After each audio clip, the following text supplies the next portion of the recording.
welcome to Insights with Thomas Caldwell on Thursday, November the 6th, 2025. Okay, Tom, we just had the 2025 federal budget announced on Tuesday. What are your thoughts? Wow. Well, I'm not so much interested in the detail of a budget as I am in what is it telling me? What is it telling me about direction? Where are we going as a country? I love the verbiage, by the way. It's generational. Did they have AI come up with these phrases? You know, they have this great new world verbiage, but it really doesn't connect to what's there. It's a typical liberal budget. We have programs to help everybody at everything, and a little bit of tinkering with the tax.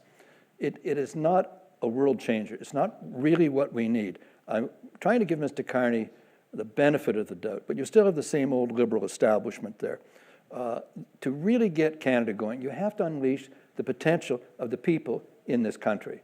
And that means you've got to deal with the taxes, you've got to deal with regulation, and you've got to deal with a splintered economy, that is all these special interest groups, regional interest groups. We're not dealing with those issues. Now, admittedly, all budgets disappoint somebody. You can't please everybody in a budget. It is a passable budget, but it is nowhere near the verbiage that's used and nowhere near what we need to go forward. And maybe that's going to take a little bit of time. I'm very optimistic on the potential of Canada.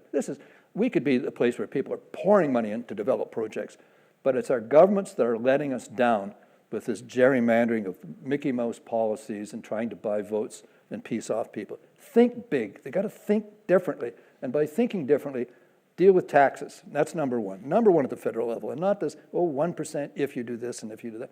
That's nonsense. We need bigger changes in our thinking.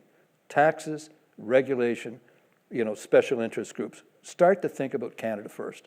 We're not there yet, but it's a start. I'm not going to poo-poo the guy. Yeah. God bless him. I hope it works out. So I know how much you and I love this country.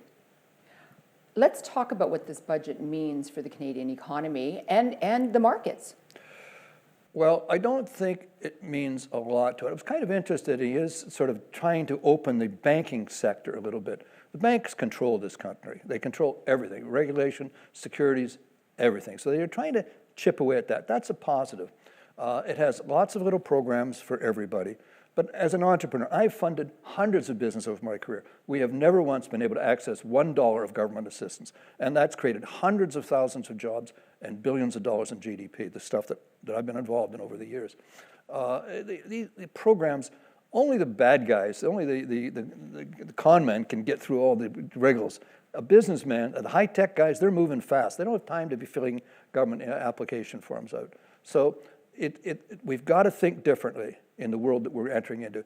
Enable, empower the entrepreneurs, and there's lots of them out there in Canada, and if we don't nurture that environment, we're not going to grow it. So this is not a really long-term growth budget. In terms of markets are a little bit different. It's kind of interesting. I think the fellow that did The Big Short is now, buying puts, that is shorting or attempting to short the magnificent 7 high-tech companies. And sooner or later, the air does have to come out of that group. And when you knock off the leaders in a market, that is the market leaders, it will cool out the rest of the market. So if I had to guess, on short-term markets are always difficult to predict because something's going to happen. Mr. Trump is going to happen. But you might have a little bit of sort of chewing around in a band here between now and year end, unless something very positive comes out of it. Canadian market is a non-factor. It doesn't exist. We just take our cue from the U.S. market. But the U.S. economy is still holding up. Market's holding up. But I just think we're going to have a little consolidation period here for a while. Well, thank you so much for your insights, Tom. Thank you. Thank you all for watching. Bye for now.